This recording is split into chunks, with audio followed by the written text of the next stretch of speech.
మరి ఇప్పుడు ఉందా లేదా ఛార్జింగ్? ఉందా? మరి పానిస్తావా ఇప్పుడు?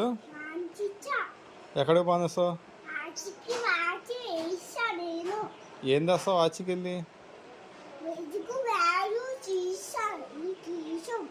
పెరుగు పాలు తెచ్చడంట. మరి నాకేమి తెస్తావు?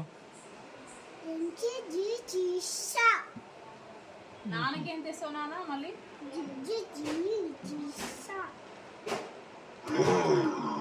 పాని వెళ్ళి తీసుకుంటారా? పద పద పాని.